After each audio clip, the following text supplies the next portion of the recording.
1500 টাকা কেজি, 800 টাকা থেকে 1500 টাকা, তারপরে 600 টাকা কেজি থেকে সব রকমই ইলিশ মাছ পাওয়া যাচ্ছিলো। সব টাটকা টাটকা মাছ, কাতলা মাছও নিয়ে নিয়েছিলাম, রুই মাছ, কাতলা মাছ আর ইলিশ মাছ, সব 3 রকম মাছ নিয়ে বাড়ি চলে এসেছে।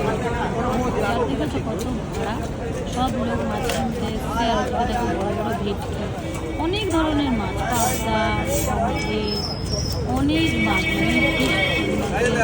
ফিশ মার্কেটে যে এত টাটকা টাটকা মাছ থাকে, আর সকালের দিকে গেলে বেশি ভালো টাটকা মাছ পাওয়া যায়। এখানে তো সরকারি আছে, হ্যাঁ, কত ধরনের মাছ নিয়ে চলে আসলাম রান্না করতে।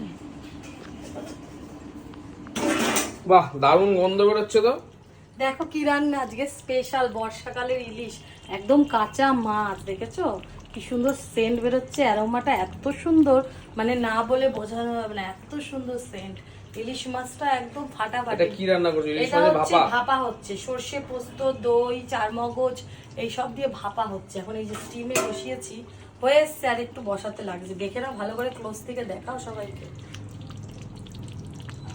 দেখেছো আস্তে আস্তে ফুটছে, ঢাকা দিয়ে দেবো।